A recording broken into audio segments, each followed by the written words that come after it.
Hello everyone, Brian Adair with the retreat at Center Hill Lake. I'm here with Sheri with the ViREO Life, and I just wanted some questions to ask her around Screen Free Week. Awesome. Are you up for that? I am. All right. So, what have you seen with your clients as far as benefits from Screen Free?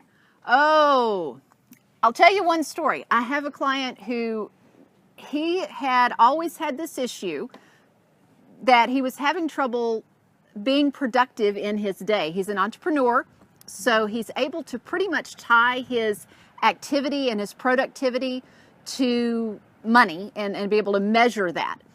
Well, he was noticing that on days that he was tired, he wasn't as productive and didn't make as much money. And we figured out why that was. Every night, to decompress, he would do like a lot of us do, get on the screen, watch a YouTube video, watch something, look at something on his phone. Problem was, it wasn't just 5 or 10 minutes.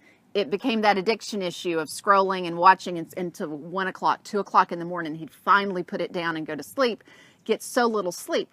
Once we started tying how much he was spending time on that screen and what it was truly costing him the next day in dollars, he was able to say, okay, after about the first 10 to 15 minutes, oh, that next 15 minutes, that cost me X hundred. Oh, that next 15 minutes, that cost me 1,000. That phone, it was amazing how cutting down on that screen time. And in fact, he told me recently that this has been the most productive he's been in his business, that he doesn't have to worry about providing for his family now. His finances are in a different place, and he's got this new program coming out that he wouldn't have had time and energy to produce if he had still been sleep deprived from looking at the phone.